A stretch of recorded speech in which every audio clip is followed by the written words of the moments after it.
계시록 여섯 번째입니다. 계시록 5장 1절에서 14절 말씀입니다. 계시록 5장 말씀입니다. 내가 보매 보좌에 앉으신 이의 오른손에 두루마리가 있으니 안팎으로 썼고 7인으로 봉하였더라. 또 보매 힘있는 천사가 큰 음성으로 외치기를 누가 그 두루마리를 펴며 그 인을 떼기에 합당하냐 하나 땅 위에나 하늘 위에나 땅 위에나 땅 아래에 능히 그 두루마리를 펴거나 보거나 할 자가 없더라. 그 두루마리를 펴거나 보거나 하기에 합당한 자가 보이지 아니하기로 내가 크게 울었더니 장로 중에 한 사람이 내게 말하되 울지 말라. 유대 지파의 사자 다윗의 뿌리가 이겼으니 그 두루마리와 그 7인을 떼시리라 하더라. 내가 또 보니 보좌와 네 생물과 장로들 사이에 한 어린 양이 서 있는데 일찍이 죽임을 당한 것 같더라. 그에게 7뿔과 7눈이 있으니 이 눈들은 온 땅에 보내심을 받은 하나님의 7영이더라. 그 어린 양이 나와서 보좌에 앉으신 이의 오른손에서 두루마리를 취하시리니라. 그 두루마리를 취하심에 네 생물과 24장로들이 그 어린 양 앞에 엎드려 각각 검고와 향이 가득한 금 대접을 가졌으니 이 향은 성도들의 기도들이라. 그들이 새 노래를 불러 이르되 두루마리를 가지시고 그 인봉을 떼시기에 합당하시도다. 일찍이 죽임을 당하사 각 족속과 방언과 백성과 나라 가운데에서 사람들을 피로 사서 하나님께 드리시고 그들로 우리 하나님 앞에서 나라와 제사장들을 삼으셨으니 그들이 땅에서 왕노릇 하리로다 하더라.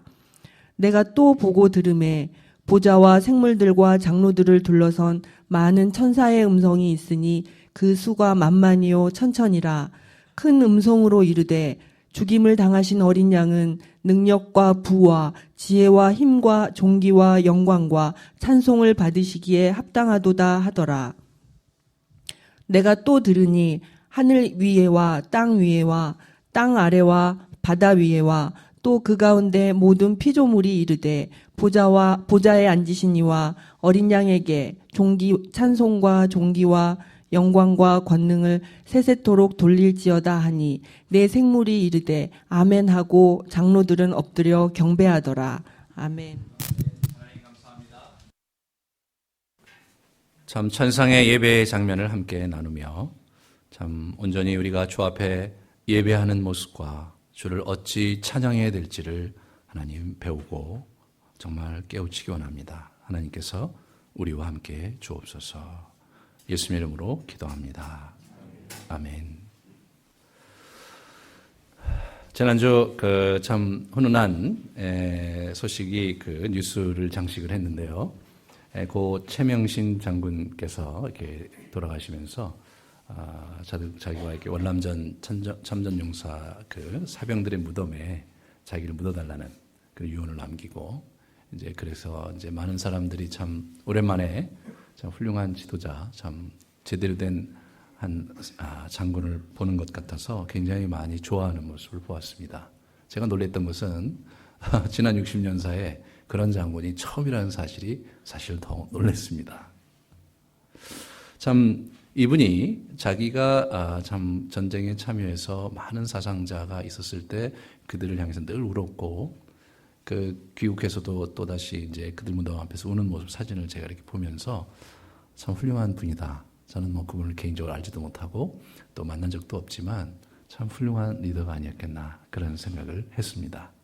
우리 모든 국민들이 참 이런 사람을 만나기가 너무 힘들었기 때문에 더 그러지 않았나 생각이 드는데 오늘 이 5장에서 예수 그리스도를 찬양하는 뭐가 합당하신가 예수 그리스도를 바라보는 천상의 모든 존재들의 핵심 덕목이 핵심이 뭐냐면 어린 양 예수, 죽임당한 예수, 그의 영광을 포기하고 그의 모든 기득권을 포기하고 정말 온 인류를 구원하기 위해서 온 세상을 회복하기 위해서 겸허하게 돌아가신 예수를 찬양하는 모습인데 참 고 최명신 장군도 위대하시지만 여러분과 제가 섬기는 예수 그리스도는 비교할 수 없을 정도로 위대하신 분이십니다. 오늘 그 어린 양 예수를 찬양하는 장면을 우리가 같이 묵상하면서 정말 우리의 마음 깊이 그분을 찬양하는 시간 되기를 원합니다.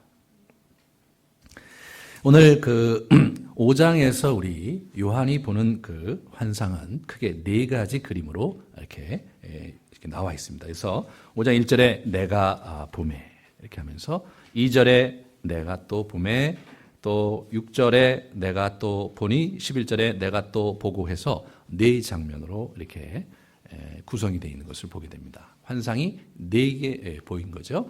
그 중에 첫 번째 환상을 우리 같이 보면은 내가 보매 보좌에 앉으신 이의 오른손에 두루마리가 있으니 안팎으로 썩고 7인으로 봉하였더라. 이렇게 얘기하면서 지난주에 보셨던 그 하늘나라 천상의 그 정중앙에 보좌가 있고 보좌에 하나님이 앉아 계셨잖아요. 그 보좌에 앉으신 이가 여호와 하나님이시죠. 그래서 온 세상을 창조하시고 어제도 올해도 미래에도 영원히 계실 분이 거기 좌정에 계시고, 그리고 그 오른손에 좀 책을 이게 들고 계신 장면을 보이는데, 그 책이 그 두루마리인데 그 책에 안팎으로 썼고 그 다음에 7인으로 봉했다 이렇게 얘기를 하고 있습니다. 이 안팎으로 그 인봉한 이 이야기는 사실은 에스겔서에 좀 나와 있는데 2장 10절에 보면 내가 보니 한 손이 나를 향하여 펴지고 보라 그 안에 두루마리 책이 있더라 그가 그것을 내 앞에 펴시니 그 안팎에 글이 있는데 그 위에 애가와 애곡과 재앙의 말이 기록되었더라. 그래서 지금 이제 그 에스겔서에서 이 환상 안팎으로 기록되어 있는 이 두루마리 환상이 이제 이 두루마리의 책을 이제 6장부터 인을 떼시거든요. 어린 양 예수께서. 그러면서 재앙의 그림이 계속 이제 환상의 그 예언이 이렇게 쭉 나와 있습니다.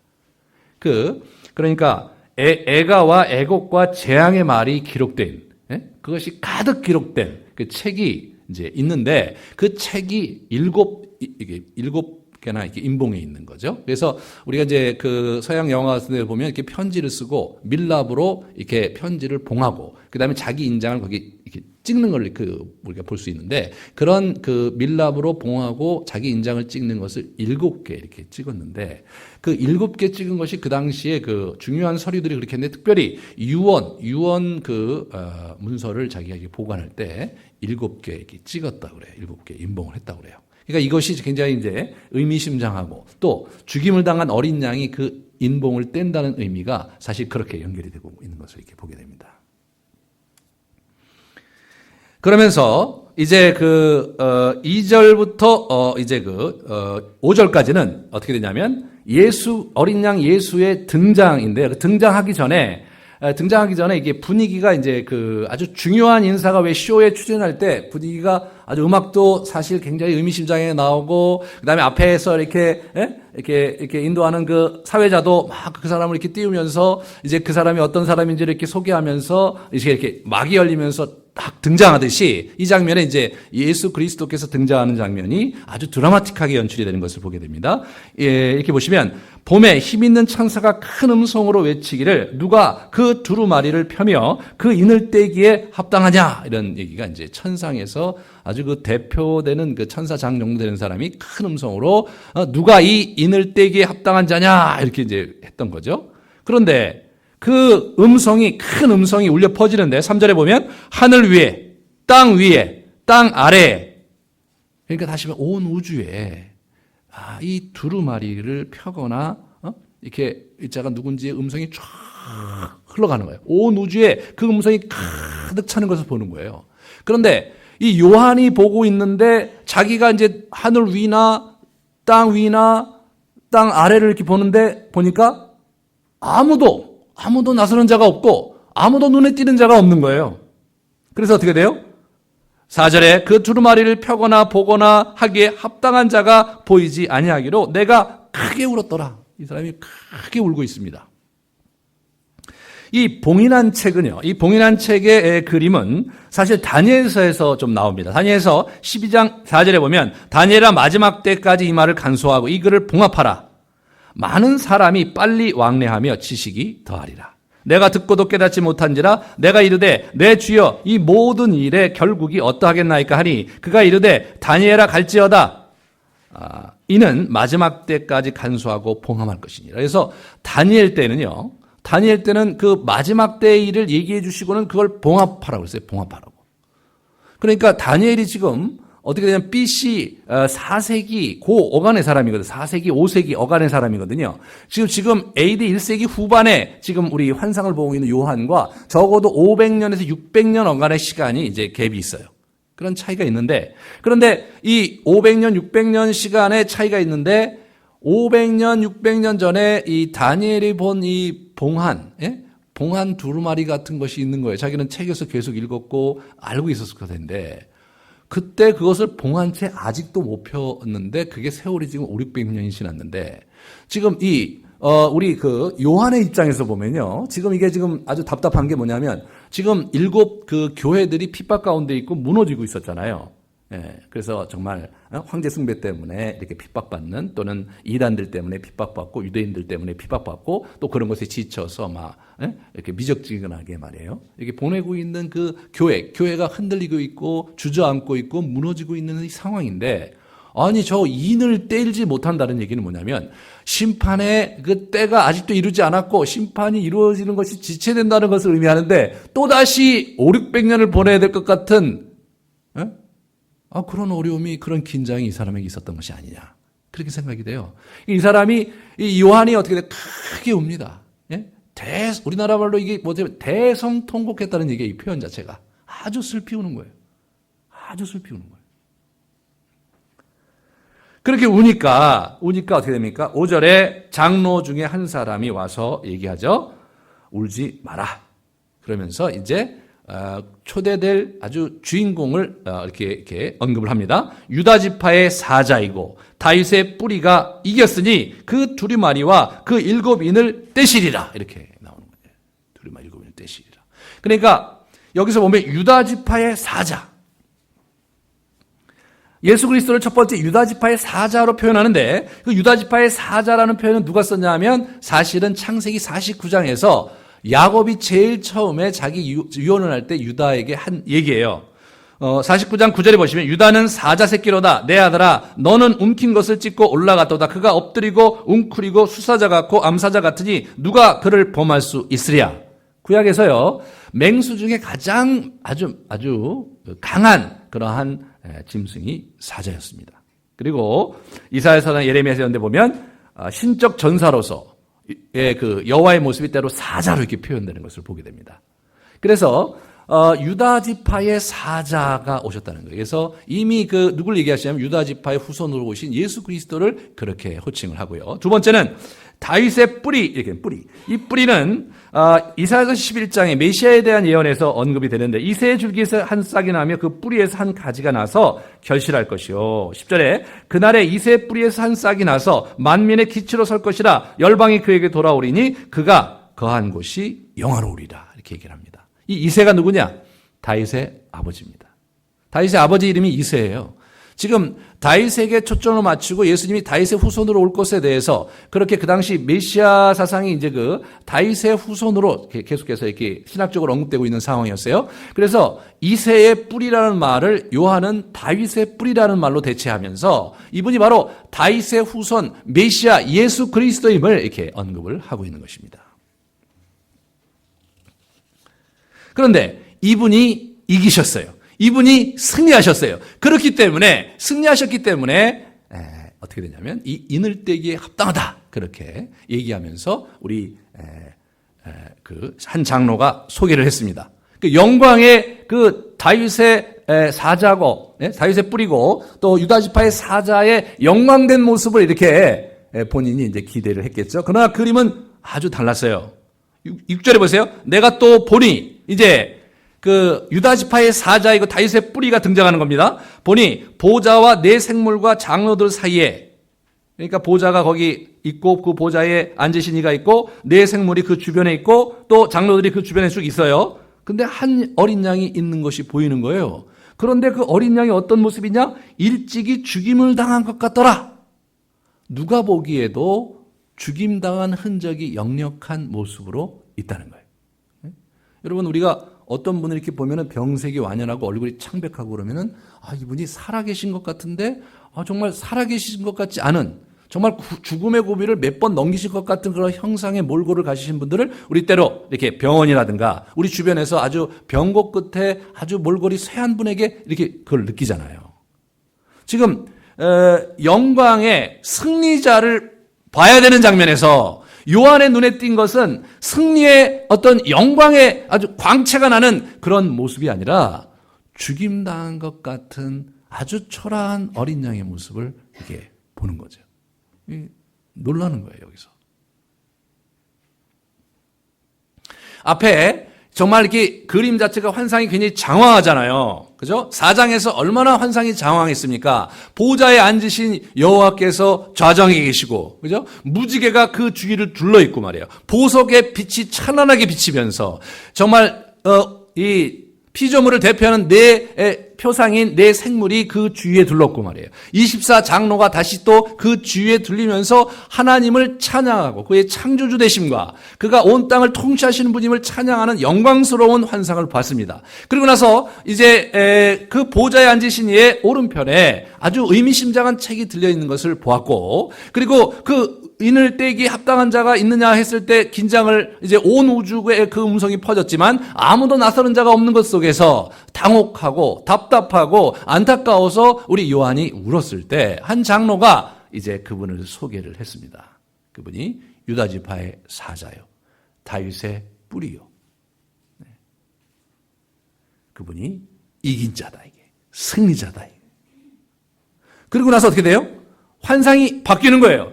그런 영광의 환상이 보이면서 환상이 이제 이렇게 바뀌는 거예요. 바뀌었는데 보니까 아까까지 볼 수 없었던 그 보좌에 앉으신 분이 좌정하시고 그 주위에 그 네 생물과 그리고 24장로가 있고 휘황찬 무지개가 번쩍번쩍하는 그 사이로 말이에요.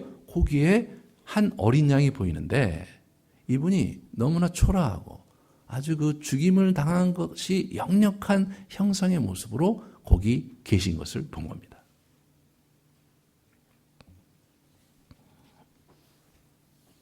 그러면서 그를 소개하는데 그에게 7뿔과 7눈이 있으니 7뿔은 뭐냐? 그 어린 양에 7뿔이 있다는 환상을 본 거예요. 실제로 그렇다는 게 아니라 환상이 그렇다는 거예요. 근데 7뿔이, 이게 뿔이 이게 어떻게 되냐면 이 구약에서는요, 능력과 힘의 상징이 뿔이에요. 왜 그러냐면 이 사람들이 목축 문화 있잖아요. 이 사람 목축업자예요. 조상 대대로 목축업을 한 사람들이에요. 그러니까 이 짐승의 뿔이 그들에게 힘과 능력의 상징이었던 거예요. 그러니까 7부름은 어떻게 완벽한 능력을 가지신 분으로 거기 계신 거예요. 그가 죽었는데 완벽한 능력을 가지신 거예요. 그리고 7눈의 모습이 영이 7영이 거기 있잖아요. 그것은 성령님이 거기 또 대동하고 계신 거예요.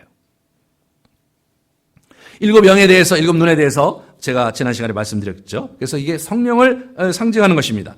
그래서 그렇게 예수님의 모습이, 어린 양의 모습이 이렇게 보이는 거예요. 그런데 그렇게 병색이 완연한 것 같고 죽으심 흔적이 역력하고 말이에요. 뭔가 힘이 있어 보이지 않는 그분이 어떻게 돼요? 7절에 긴장 가운데 어린 양의 이분이 두벅두벅 나오십니다. 그래서 보호자에 앉으신 이의 오른손에 있는 책을 아주 당당하고도 그리고 담담하게 자기가 딱 취하십니다. 놀라운 긴장인 거예요, 이게. 굉장히 드라마틱한 연출인 거예요. 예? 병색이 완연하고 또는 죽음 흔적이 역력하신 그 초라한 어린 양이 이분이 그거를 이렇게 딱 잡으신 거예요. 그러니까 어떻게 됩니까? 이 천상의 긴장이 쫙 흐르면서 말이에요. 갑자기 이 분위기가 확 전환되면서, 예? 8절에 보시면 두루마리를 취하심에 네 생물과 24장로들이 그 어린 양 앞에 엎드렸습니다. 그리고 각각 검은고와 향이 가득한 금대접을 가졌으니 이 향은 성도들의 기도다. 그래서 이 24장로가 검은고를 한쪽에 갖고 말이에요. 한쪽에는 이 금대접에 이 향료를 갖고 이렇게 쫙 거기 도열한 거예요. 그러면서 이게 엎드리는 거예요. 그러면서 찬양을 9절에 새 노래로 하나님께 찬양을 쫙 올려드립니다. 그런데 이 검은고는 이제 수금이거든요. 하프에 더 가깝다고 그래요. 우리나라가 이제 검은고로 번역을 했는데 검은고는 이렇게 길고 앉아서 이렇게 하는 건데 하프는 이렇게 끼고 하는 거잖아요. 기타에 더 가까운 그러한 악기라고 그래요. 그러니까 그 악기를 가졌는데 그 악기는 이 새 노래와 연관된 악기예요. 이분들이 이제 노래를 할 거예요, 노래를. 근데 그 옆에 있는 그 금대접이, 예? 금대접에 있는데 그 향이 있는데 이 설명을 하는데 뭐냐면 즉각적으로 이 사람이 알아차린, 저건 성도들의 기도구나. 그렇게 알아차린 거예요. 그래서 성도들의 기도를 가지고 그 앞에 부복하는 겁니다. 이 성도들의 기도가 향으로 이렇게 구약에서부터 이렇게 언급이 되어 있는데 오늘 이 장면에서 아주 굉장히 드라마틱하게 그 장면이 이제 언급이 되는 거죠. 그런데 이 성도들의 기도가 향인데 이것이 어떻게 연출이 되냐면 8장 3절서부터 5절에 보시면 또 다른 천사가 와서 제단 곁에 서서 금 향로를 가지고 많은 향을 받았으니 이는 모든 성도의 기도와 합하여 이제 보잡 금 제단에 드리고자 함이라. 그러니까 모든 성도들의 기도가 거기 가득 있는 거예요. 이렇게 가득 있는 거예요. 그런 기도가 어떻게 돼요? 향연이 성도의 기도와 함께 천사의 손으로부터 하나님 앞으로 올라가는지라. 하나님 앞에 그 기도가 상달된다고 그러잖아요. 구약에 보면 흠향한다는 표현이 있어요. 연락된다는 표현이 있어요. 이게 바로 그 표현이거든요. 그러니까 하나님께 우리가 올린 기도가 쭉 연락되는 장면이에요. 그분께 이렇게 드려지는 장면입니다. 그러자 5절에 보시면 천사가 하나님 앞으로 올라가는지라 하나님께 쭉 올려드리고 난 다음에 그리고 나서 하나님이 거기에 대해서 뭔가 인준을 하시고 승인하신 것 같아요. 그 다음에 5절에 보시면 천사가 향로를 가지고 제단의 뿔에 담아다가 땅에 쏟음에 그걸 이제 쏟는 거예요. 이렇게 땅에 쏟으니까 어떻게 되냐면 우레와 음성과 번개와 지진이 나타나는 거예요. 그러면서 하나님이 지상에 자신의 역사를 자신의 능력을 보일 때 나타나는 이 증상이거든요. 우레와 음성과 번개와 지진 이 네 박자의 그 자연현상이 우르릉 쾅쾅 흔들리면서 이게 어떻게 됩니까? 이 심판의 분위기가 확 일어나는 그런 그림을 우리에게 보여주고 있는 것입니다. 이 얘기는 아주 드라마틱합니다. 왜냐하면 하나님의 심판과 성도들의 기도가 이게 역동이 연결되어 있다는 거예요. 하나님께서 심판하신 것은 정해져 있지만 그러나 성도의 기도가 거기에 함께 합력할 때 그 역사가 일어난다는 거예요. 그 예가 어디에 나오냐면 성경 여기저기서 나오는데 아주 대표적인 예가 뭐냐면 출애굽기 2장에 나오는 예입니다. 출애굽기 2장 23절 25절에 보면 여러 해 후에 애굽 왕은 죽었고 이스라엘 자손은 고된 노동으로 말미암아 탄식하며 부르짖으니 그 고된 노동으로 말미암아 부르짖는 소리가 하나님께 상달된지라. 하나님이 그들의 고통 소리를 들으시고 하나님이 아브라함과 이삭과 야곱에게 세우신 그 언약을 기억하사 하나님이 이스라엘 자손을 돌보셨고 하나님이 그들을 기억하셨더라. 400년 동안 이방의 객이 될 것이라는 약속을 창세기 15장에서 하나님께서 아브라함에게 주셨습니다. 근데 지금 이들이 출애굽할 때는 언제냐면 430년 때째 출애굽을 한다고 출애굽기 13장에 언급이 되어 있습니다. 30년의 시간차가 있어요. 그래서 모세가 그 30년의 시간차를 있는 그대로 그냥 기록을 해놓고 아무런 코멘트도 달지 않았어요. 그 왜 30년이 지체됐는지. 모세 입장에서 되게 자연스럽게 그것을 받아들였는데 아마도 제 추측에는 이 성도들의 기도, 이 언약 백성들의 기도와 하나님의 역사가 같이 흘러가는, 그러므로 이 기도의 분량이 차기까지 뭔가 그 하나님의 구원 역사가 지체되거나 또는 앞당겨지는 그런 역동을 얘기하고 있는 것은 아니겠는가, 이게 추측을 하게 됩니다. 그런데 실제로 그 추측이 가능한 것은 요한계시록 때문입니다. 요한계시록의 하나님의 심판이 바로 이 성도들의 기도가 쌓여서 말이에요. 기도가 쌓여서 그게 심판의 때가 무르익고 하나님께 그 기도가 드려졌을 때, 그리고 그분이 인준이 허락했을 때, 그것을 이게 땅에다 부었을 때 하나님의 심판의 그 그림이 이제 이 땅에서 그의 공의와 그의 사랑하시는 자들을 그럼에도 불구하고 그 환난 가운데 구출하시는 구원의 자비가 이렇게 펼쳐지는 장면을 우리가 보게 됩니다. 성도의 기도는 그렇죠? 공중에 분해되는 것도 아니고 흩어져서 날아가 없어지는 것이 아니라 하늘에 천사들의 향로에 차곡차곡 쌓였다가 때가 되매, 그죠? 좀 하나님의 역사와 함께 이 땅에 드러나고 우리 인생에 드러나게 된다는 놀라운 사실이 여기서 확인되는 것이죠.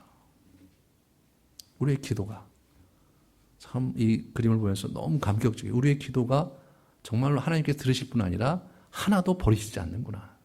그리고 우리 기도 속에 그의 나라를 이루시는 역동과 이 기폭제로 우리의 기도를 사용하시는구나. 그래서 합력하여 선으로 이루시는 그의 나라를 정말 우리에게 보여주시는구나 라는 생각을 하게 됩니다. 성도 여러분, 여러분이 정말 오래도록 기도하고 또 기도했는데 이루어지지 않은 것 같고 그 기도가 그냥 공중에 흩어진 것 같은 그런 마음이 여러분 가운데 있었다면 이 시간 그것이 없어진 것도 아니고 또 사라진 것도 아니고 하나님의 나라에 그대로 쌓이고 간직되고 있다는 사실을 믿으시기 바랍니다.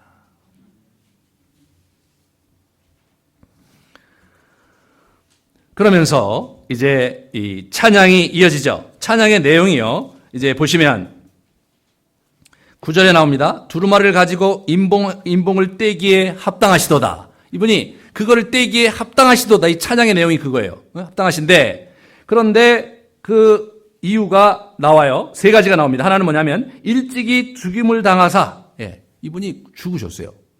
두 번째로 각 족속과 방언과 백성과 나라, 각 족속, 방언, 백성, 나라 이 관용어구가 이 7번 나오는데 이 요한계시록 7번 나오는데 그런데 이것은 뭐냐면 온 민족, 온 인류를 표현하는 관용적인 어구예요. 그러니까 하나님께서 온 인류에 대한 그런 구원 역사를 베푸셨다는 거거든요. 그걸 어떻게 돼요? 나라 가운데 사람들을 피로 사셨어요. 이분이 사셨어. 자기의 죽음으로 그들을 사셨어요. 두 번째는 뭐냐면 그래서 그들을 구출한 것뿐만 아니라 그들로 우리 하나님 앞에서 나라와 제사장을 삼으셨어요. 나라, 킹덤. 우리가 연합해서 하나의 킹덤이 되고요. 그 다음에 제사장. 우리 개인은 그분의 나라의 제사장이 되는 거예요. 그분의 나라의 종으로 부르신 것도 아니고요. 그분의 나라에 허드렛 일을 하러 우리를 초대한 것도 아니고 자기의 죽음으로 사셔서 자신의 제사장으로 삼으신 분. 마지막으로 그들이 땅에서 왕노릇하는 자기의 통치에 참여하게 하신 분. 그렇기 때문에 이분이 인봉을 떼기 합당하고 우리의 찬양받기에 합당하다는 거예요. 그런데 여기서 강조되어야 될 것은 뭐냐면 죽임을 당한 어린 양입니다. 이게 클라이막스예요. 이 5장의 예배의 클라이막스가 뭐냐면 이 죽임을 당한 어린 양입니다, 여러분. 유다지파의 사자요. 유다지파의 사자고 이분이 다윗의 뿌리요. 이긴 자, 승리자로서의 영광을 가지신 분인데 그 영광을 어떻게 쟁취했느냐? 그 영광을 자신의 죽음으로 쟁취하신 분이라는 거예요. 너무나 명예스러운 거예요. 여러분, 사단의 입장에서 볼 때, 그분이 이 땅에 오셨을 때, 사단은 어떻게 돼요? 예수 그리스도를 죽이면 된다고 생각했던 것 같아요. 예수 그리스도를 죽이면 된다고 생각했던 것 같아요.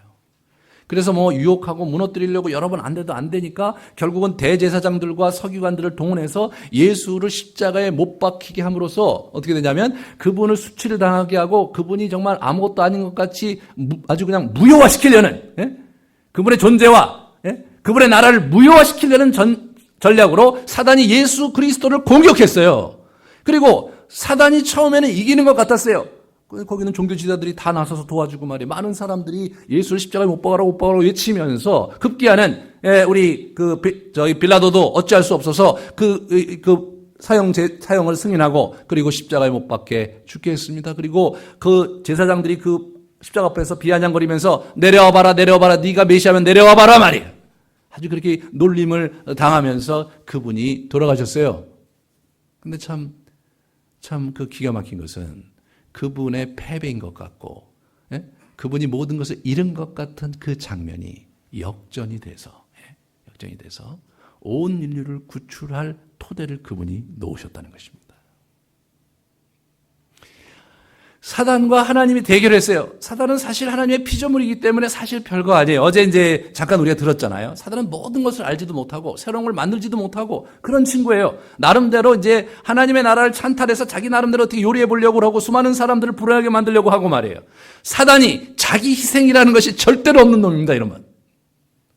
사단이 인간을 위해서 기꺼이 자기를 포기한다. 이런 것은 개념에 있지도 않아요. 그런 상황에서 하나님께서 사단과 치킨 게임을 벌이신 게 아니더라고요. 인간을 구출하기 위해서 사단과 정면 대결하고 말이야. 누가 더 힘이 센지 자랑하고 말이야. 그러면서 이쪽에 있는 이 친구를 확 내 걸 뺏어왔다가, 예? 그리고 그냥 이쪽에 사단의 세력이 와서 또 몇 명 또 확 뺏어갔다가 말이에요.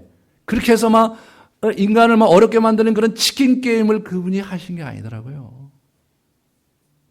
이분이요. 그래봐야 누가 고생이냐? 자기 백성이 고생이고. 그래봐야 누가 더 고통스럽냐?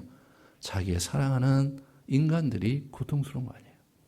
그러니까 이분이 게임을 좀 더 아주 나이스하게 처리하고 싶으셨던 것 같아요. 그래서 우리 자기 아들을 이 땅에 보내시고, 그리고 그냥 그가 죽기까지, 예?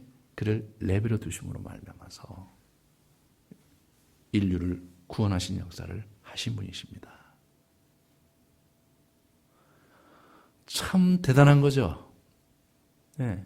그분의 힘과 능력으로, 예? 그분의 영광으로 말이에요. 사단을 제압한 게 아니라 자신의 아들 예수 그리스도가 이 땅에 오셔서 죽음으로써 겸허하게 자기가 낮아지고 말이에요. 겸허하게 천상의 모든 영광과 자기의 지위와 자기의 품위 전체가 산산조각 나는 것을 그가 견디시면서 그래서 온 우주를 회복하시고, 그리고 온 인류를 붙잡으신 주 예수 그리스도. 예. 이분이 참으로 찬양받기에 합당하다는 표현이요. 너무나 맞습니다, 여러분.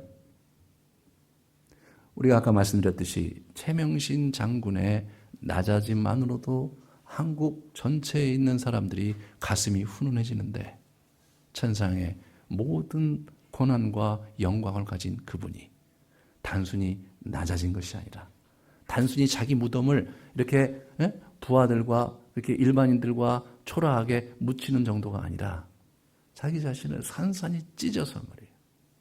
산산이 찢어서 주신 분이거든요. 로마의 형벌 중에서 십자가형이 최고로 힘든 거거든요. 그래서 로마 시민은 절대로 십자가형을 처하지 않았어요, 여러분. 사도 바울은 로마 시민권이 있었기 때문에 그런 참수형을 당했습니다.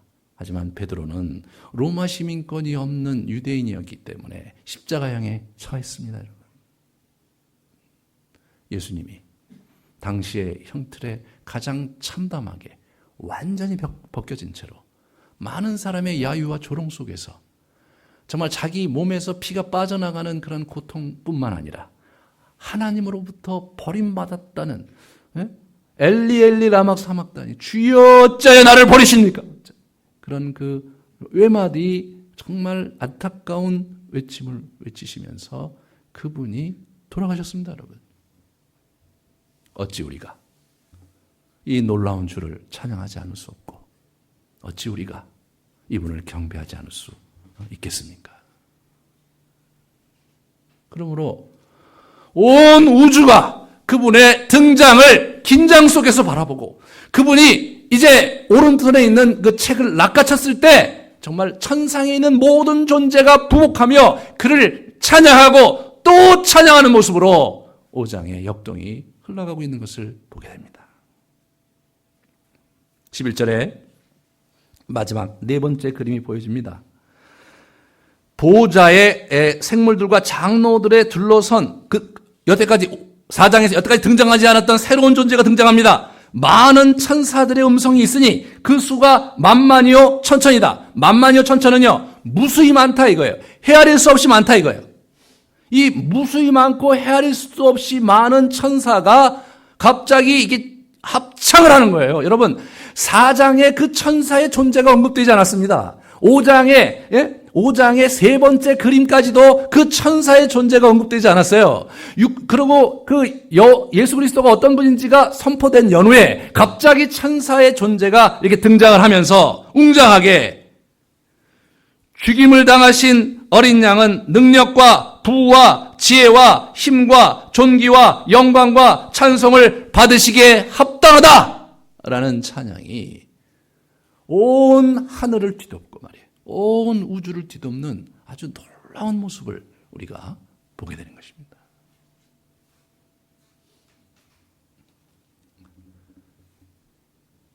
이분의 능력, 그분의 힘, 그분의 부, 그죠? 그 당시 로마의 부가 이제 18장에 완전히 괴멸되거든요. 한 시간에 다 날아가 버리거든요. 이 세상이 없어질 부가 아니라 영원한 부. 하나님의 지혜로서의 예수 그리스도. 세상에 미련한 것으로 십자가의 도로 이 땅에 세상을 구원하려는 하나님의 전략. 예? 사단이 예측할 수도 없고 사단으로서는 도저히 납득이 안 되는 그러한 전략을 가지고 인류를 구원하신 하나님의 지혜. 예수 그리스도이십니다. 그분께 그 영광을 돌리면서 그죠? 영광과 존귀와 찬송을 올려드립니다. 그자 이어서 그 천사들의 찬송에 깨어난 듯 13절에 보시면 하늘 위에와 땅 위에와 땅 아래와 바다 위에 또 그 가운데 모든 피조물이 등장합니다. 그 모든 피조물이 보좌에 앉으신 이와 어린 양에게 찬송과 존귀와 영광과 권능을 세세토록 돌릴지어다. 이렇게 나옵니다. 온 피조물이 하늘 위와 그죠? 땅 위와 땅 아래와 바다 위에 있는 그 가운데 있는 모든 피조물들이 이제는 어떻게 돼요? 하늘 보좌에 앉으신 여호와 하나님과 그 옆에 어린 양을 향해서 찬양을 하는 거죠. 찬송과 존귀와 영광과 권능이 세세토록 있을지어다. 그러면서 네 생물이 옆에 있다가 아멘 하고요. 그리고 24장로가 경배하면서 이렇게 무릎을 꿇는 그런 장면으로 이 예배가 이제 마쳐지는 것을 보게 됩니다. 놀라운 그림이고 놀라운 영상이고 놀라운 예배입니다. 정말 우리가 이 찬상의 이 신비를 다 제가 말로 표현할 수는 없지만 여기에 대한 요지는 뭐냐면 이 온 우주를 지으시고 주관하신 자가 자기를 배반하고 자기를 버려두고 사단의 유혹에 넘어간 인간을 구출하기 위해서 기꺼이 사단이 도저히 이해할 수도 없고 사단으로서는 도저히 생각할 수도 없고 모든 인류가 상상할 수도 없는 방법으로 자기 자신이 와서 대신 죽어주시는 방법으로 그의 나라를 다시 회복하고 그의 백성을 붙드셨다는 이 놀라운 이야기가 그 예배의 중심에 흐르고 있는 것입니다. 이 예배는 어떻게 됩니까? 이 요한계시록 전체에 흘러가는 예배가 되는 거예요. 그래서 여기서 끝나는 것이 아니라 7장이 이어지고 또 14장이 이어지고 또 저 뒤에 계속 이어지고 21장이 계속 이어지는 겁니다. 그래서 오늘 우리 인사하신 우리 그 한태현 목사님이 쓰신 논문에 의하면 이 요한계시록 전체가 이 예배라는 문맥과 컨텍스트 속에서 이게 그려진 것이고 예배하는 자만이 볼 수 있고 하나님을 예배하는 자만이 정말 이 영광에 동참할 수 있다는 그러한 메시지가 가득 깔려 있다는 이 그림입니다, 여러분. 그래서 이 심판이 어떻게 돼요? 천상의 그림으로부터 시작이 되는 거예요. 여러분, 제가 옛날에 제가 좋아하는 영화 중에 하나가 대부가 있는데 그 갓파더에 보면요, 죄송합니다. 하나님을 갓파더에 비해서 정말 죄송한데 글자적으로는 약간 비슷하니까 이제 그렇게. 근데 마지막에 자기의 그 상대 계파를 이제 이렇게 숙청하는 장면에서 자기 손녀딸의 그 이 영세받는 세례받는 장면 있잖아요. 그 장면이 나와요. 그래서 거룩하게 예배가 드려지고요. 그러면서 막 거기서 그냥 굉장히 그 장엄한 미사 곡이 들려지면서 아주 성스럽게 그 이 세례받는 장면이 나와요. 자기 부하들이 가갖고 중간중간에 이제 컷이 나오잖아요. 한 사람 한 사람 처치하는 컷이 나옵니다. 저는 이 그림을 보면서 마치 그와 같다. 천상에서 아름답게 하나님께 드려지는 예배가 계속 시공간을 초월해서 계속 울려 퍼지면서 하나님의 심판이 이 땅에서 그죠? 점진적이고도 분명하게 계속해서 이루어지는 얘기들이 중간중간 기록되어 있는 거죠. 사랑하는 여러분, 저와 여러분이 정말 우리가 정말 이 땅에서 이제 우리의 생을 다 마치고 가면 이 천상 예배에 우리가 함께 동참하고 정말 우리의 마음을 드리고 또 드리고 말이에요. 그분에게 칭송을 하고 또 칭송을 해도 아깝지 않고 담이 없고 말이에요. 정말 만족스러운 그러한 예배를 우리가 드리게 될 것입니다. 이 그림이 당시에 핍박받던 그 7교회의 성도들에게 얼마나 큰 위안과 힘이 되었겠는가. 궁극적으로 여러분과 저에게도 이 시대의 그 어렵고도 힘들고도 어두운 장면들을 넘어서서 천상에 그분이 실존하고 계시고 정말 우리의 호흡, 죽임을 당한 어린 양이 좌장하시고 말이에요. 그분이 우리 자신의 백성을 붙드시고 불러주시면서 이 땅을 통치하시고 심판하시는 그러한 장면이 지금 계속해서 이 땅에서 일어나고 있다는 그 그림을 여러분이 가지신다면 우리의 삶 속에 일희일비하지 않고 우리의 어려움과 고난 속에 무너지지 않고 그러함에도 불구하고 그분에 대한 소망을 놓지 않을 수 있을 것입니다. 우리는 우리의 기도의 소중함을 다시 한번 확인해야 합니다.